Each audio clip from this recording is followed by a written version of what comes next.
अस्सलामुअलैकुम। Kitchen with shine aunty में मैं आप सबको खुश आमदीद कहती हूँ। आज मैं अपने किचन में बहुत ही मज़ेदार ढाबा स्टाइल चना दाल फ्राई बना रही हूँ। मेरे पास इसकी बहुत ज़्यादा फरमाइश भी आ रही थी, तो आप लोगों ने वीडियो को आखिर तक ज़रूर देखना है।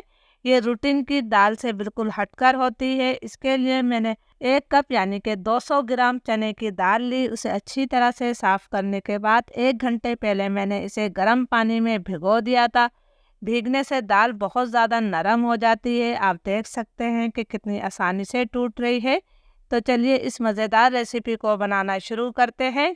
दाल का मैंने तमाम पानी निकाल कर दाल को पतीली में डाल दिया है। अब हमने इसमें इतना पानी शामिल करना है कि दाल हमारी अच्छी तरह से डूब जाए। हमने दाल को जो है 90% तक गला लेना है, यानी कि दाल में थोड़ी सी कसर लाजमी रखनी है। अब मैं पानी में उबाल आने का इंतज़ार करूँगी। पानी में उबाल आ गया है, तो अब जो इसको ऊपर झाग आए हैं, ये झाग मैं तमाम निकाल लूँगी। जैसा कि मैं हमेशा कहती हूँ, ये झाग हमारी सेहत के लिए अच्छे नहीं होते और इसकी वजह से जायका भी ख़राब हो जाता है।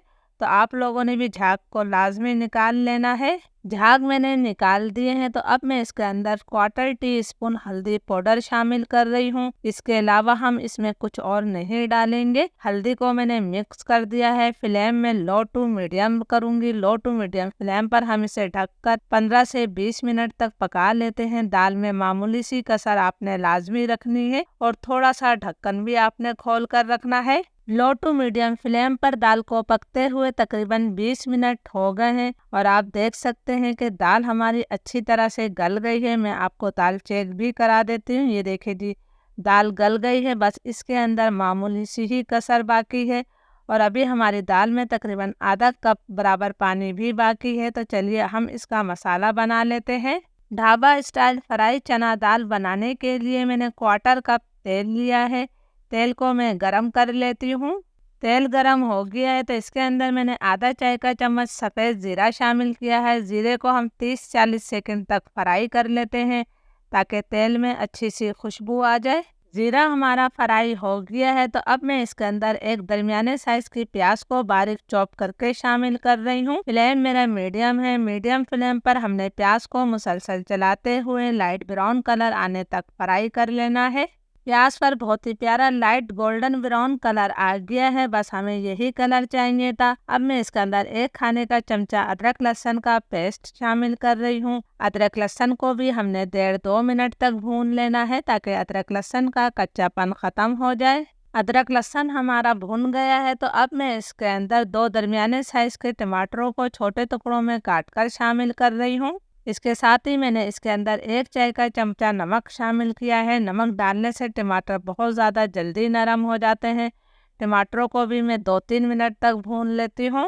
2-3 मिनट तक मैंने टमाटरों की अच्छी तरह से भुनाई कर ली है। टमाटर हमारे नरम हो गए हैं। अब मैं फ्लेम लो कर रही हूँ। इसके अंदर हमने पाउडर मसाले शामिल करना है। 1 चाय का चम्मच भरकर मैंने धनिया पाउडर डाला है। आधा चाय का चम्मच में कुटी हुई लाल मिर्च शामिल कर रही हूँ। आधा चाय का चम्मच मैंने लाल मिर्चों का पाउडर शामिल किया है। 1/4 टीस्पून मैंने हल्दी पाउडर शामिल किया है। 1/4 टीस्पून हल्दी हमने दाल को उबालते वक्त भी डाली थी। 1 चाय का चम्मच में इसके अंदर कुटी हुई सौंफ शामिल कर रही हूँ। ज़रूर डालिएगा इसे, इससे दाल का जायका कई गुना बढ़ जाएगा। थोड़ा सा मैंने पानी शामिल किया है ताकि मसाले हमारे जले ना। अब इन मसालों की मैं थोड़ा थोड़ा पानी डालकर अच्छी तरह से भुनाई करूँगी। जितना अच्छा आप मसाला भूनेंगे उतनी ही मज़ेदार आपके ढाबा स्टाइल चना दाल फ्राई तैयार होगी। मसाले की मैंने बहुत अच्छी तरह से भुनाई कर ली है। तेल इससे अलग हो गया है। अब हम ढाबा स्टाइल चना दाल बना रहे हैं, तो इसके अंदर कुछ और चीज़ें भी शामिल करेंगे। 1 मोटी वाली हरी मिर्च मैं काट कर डाल रही हूँ। आप अपने टेस्ट के मुताबिक हरी मिर्च ले सकते हैं। थोड़ी सी मैंने स्लाइस अदरक शामिल कर दी है।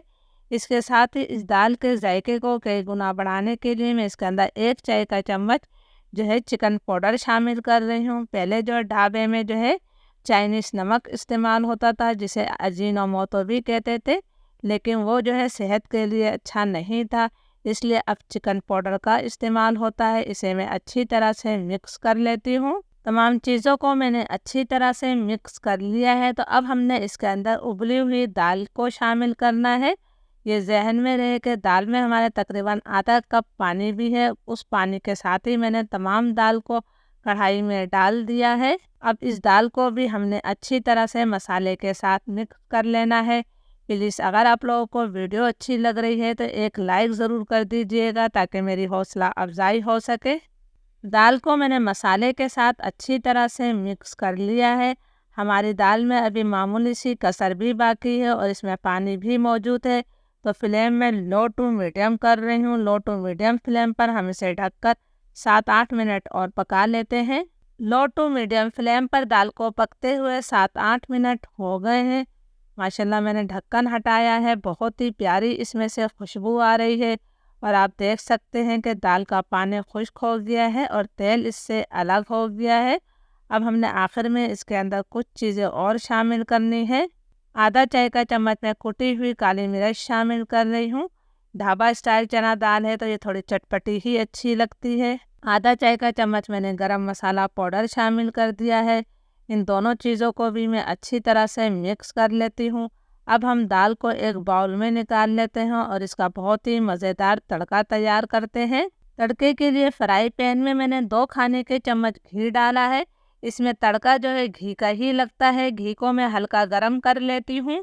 घी हमारा गरम हो गया है तो अब मैं इसके अंदर 1/4 टीस्पून जो है कश्मीरी लाल मिर्चों का पाउडर शामिल करूँगी। इससे दाल में कलर बहुत अच्छा आ जाएगा। इसे हमने अच्छी तरह से मिक्स कर लेना है। तो हमारा बहुत ही यूनिक सा तड़का तैयार है। दाल को मैंने बाउल में निकाल लिया है। ऊपर से हमने थोड़ा सा बारीक कटा हुआ हरा धनिया शामिल किया है। एक मोटी हरी मिर्च को काट कर मैं डाल रही हूँ। इसके साथ ही थोड़ी सी हम बारीक कटी हुई स्लाइस अदरक भी शामिल कर देते हैं। अब हमने जो तड़का तैयार किया है वो तड़का हम इसके अंदर डालेंगे, जिससे दाल का जायका कई गुना बढ़ जाएगा। इजाज़त दीजिए, अल्लाह हाफिज़।